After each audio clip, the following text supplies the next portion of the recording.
Hello and welcome to Bollywood life. और आज हम बात करने वाले हैं एकता कपूर के सीरियल क्योंकि सास भी कभी बहू थी के बारे में। जैसा कि आप जानते हैं कि तुलसी अपने ही घर से बेघर हो चुकी है। तुलसी ने अपने घर को छोड़ दिया है। जिस आदमी पर तुलसी ने आंख बंद करके भरोसा किया था वो उसे धोखा दे चुका है।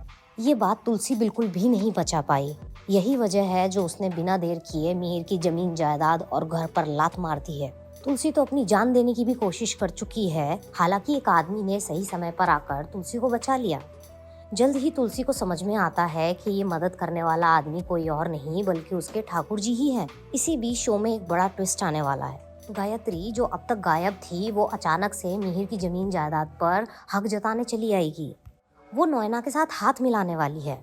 गायत्री जबरदस्ती नोएना और मिहिर की शादी कराने की कोशिश करेगी ताकि जमीन जायदाद का बंटवारा किया जा सके। जैसे ही नोएना मिहिर के घर में आएगी वैसे ही गायत्री उससे इस बारे में बात करेगी। नोएना जानने की कोशिश करेगी कि गायत्री किस वजह से उसकी मदद कर रही है। ऐसे में गायत्री बताएगी कि वो हमेशा से तुलसी को घर के बाहर फेंकना चाहती थी। अब जब ये काम हो चुका है तो वो अब घर की सत्ता अपने हाथ में लेना चाहती है। ऐसे में नोएना भी गायत्री की मदद करने के लिए राजी हो जाती है। अब ये देखना बहुत दिलचस्प होगा कि गायत्री और नोएना की जोड़ी मिलके किस तरह से मिहिर को परेशान करने वाली है, क्योंकि अब तो मिहिर के पास तुलसी का भी साथ नहीं है और सालों साल बीतने के बाद भी तुलसी मिहिर के पास वापस नहीं आएगी।